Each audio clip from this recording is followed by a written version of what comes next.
What's going on, guys? It's the Bag of Tricks here. Welcome back to another video. It feels good to be back. I had a nice long summer, but ski season is approaching, and it's that time of year where you might be looking to buy a new pair of park skis. So today I wanted to make a guide that's going to make that process a lot easier for you guys. If you're shopping around for park skis, it can be really overwhelming. There's so many great companies making so many awesome skis nowadays. And so I'm not even gonna attempt to suggest actual individual pairs of park skis for you guys to buy. Instead, I'm gonna talk about the 5 main aspects that change how a park ski might feel to you. And those are the width, the shape, the flex, the length, and the weight. By understanding the pros and cons of each of these things, you'll know how to mix and match them to build the ideal park ski for you. So let's get right into it. Let's start with the width, which in my opinion changes the most about how a ski is going to perform. Narrow park skis anywhere from 84 to 92 millimeters underfoot are gonna be quick edge to edge, which will make them great for fast spins onto rails and jumps, easy switch ups, and high maneuverability. However,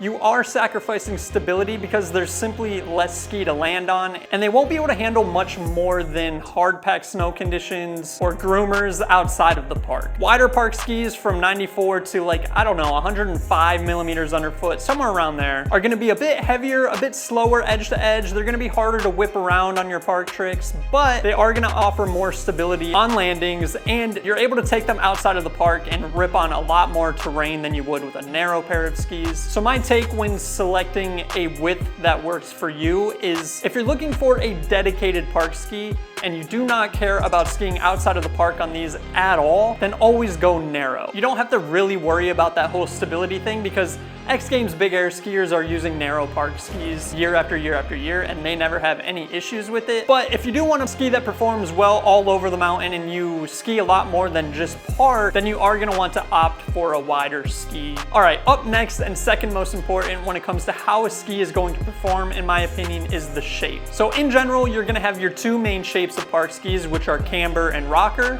Now, many companies are combining these today with their park skis, but I wanna talk about both shapes separately so you guys know what each one is good at. So a cambered ski, you're gonna have the curve of the ski go like a frowny face under your foot, whereas a rockered ski is gonna be more or less flat under your foot and then start to rise earlier, and it's kind of like a smiley face, kind of a weird smiley face, but you get the idea.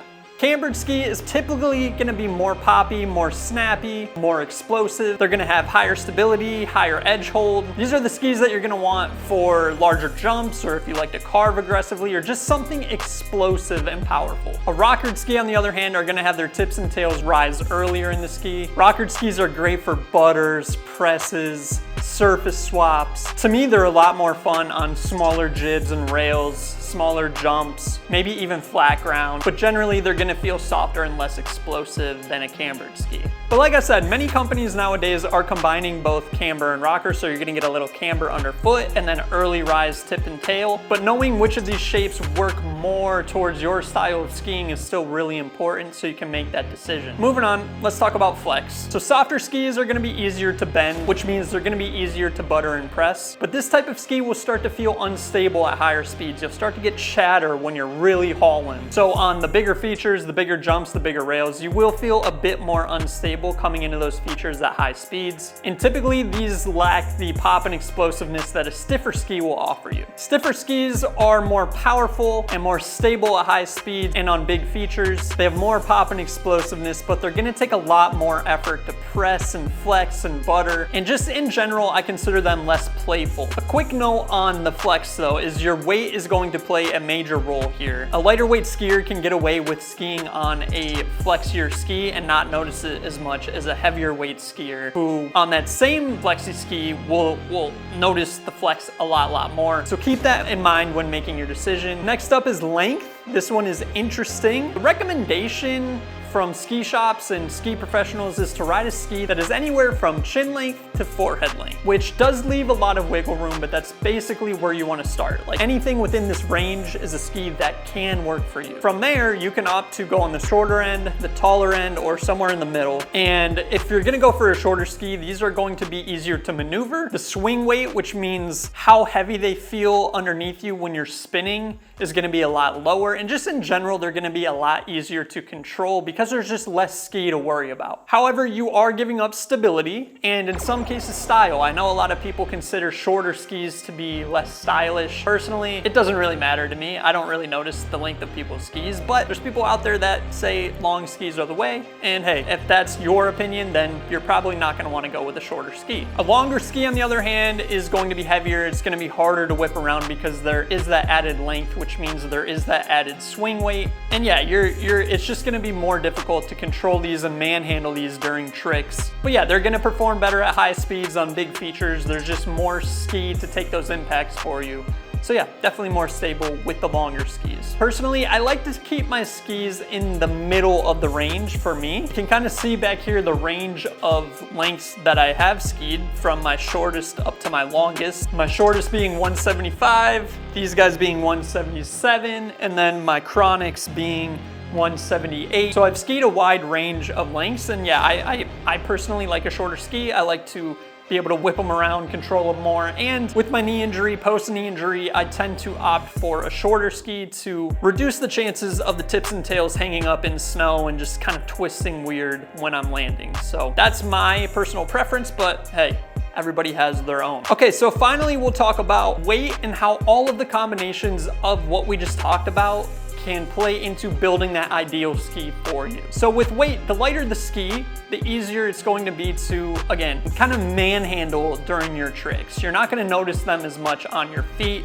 They're gonna be easier to pop up onto features. They're gonna be easier to whip around on spins, on switch ups. So your shorter, narrower, softer skis are typically going to be the lightest skis out there. Longer, wider, and stiffer skis are going to be heavier. And those longer, wider, and stiffer skis, more stability, but harder to manhandle like we talked about. So now that I've broken down all the main aspects of park skis and the pros and cons of each of them, you can put together the perfect combination for your ski style to help narrow down what skis you should be looking at buying. And that's the whole goal of this video. So for me, I typically like a ski that is explosive and has a lot of pop, but is also as lightweight as possible to make getting those tricks around easier. I like to go fast. I like a ski that can handle big features, high speeds, feel stable in those situations.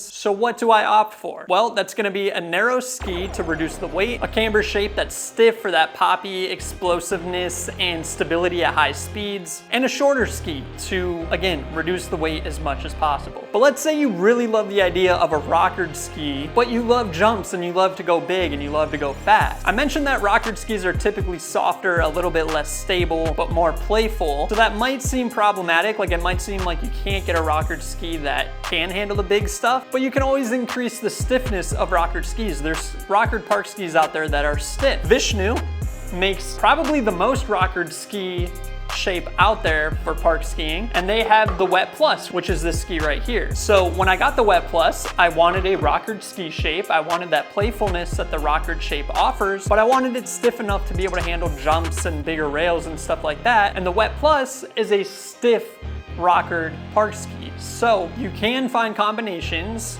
of shape, stiffness, width that work for you. The key to making a decision is just figuring out what's most important to you while you ski. Is it having something lightweight and maneuverable that you don't even notice? Is it having something flexy, playful, and butterable? Do you ski all over the mountain and need something that can kind of do it all? Start with what's most important to you. Choose a style of ski that will perform the best at that, and then tweak the other options from there to reduce weight, reduce length, increase width, increase flex, whatever you want to do. But start with the thing that's most important and make sure the skis that you're looking at do that thing that's most important for you really well. So that's gonna wrap things up for this video. Again, my goal here was to make a guide that talks about all the different parts of a park ski, gives you all the information you need on what's good at what, and then from there you can combine all of these into the perfect ideal ski, and then go to all the different brands out there and find a ski that fits that exact archetype that you're looking for. Please leave a like if this video helped you guys. Comment with any questions you may have, because I know it's so overwhelming, guys. I know there's probably questions, so feel free to leave them down below, and subscribe for future trick tip videos. I can't wait for the ski season. I'm getting stoked. I hope you guys are too. I'll see you in the next video, guys. Peace.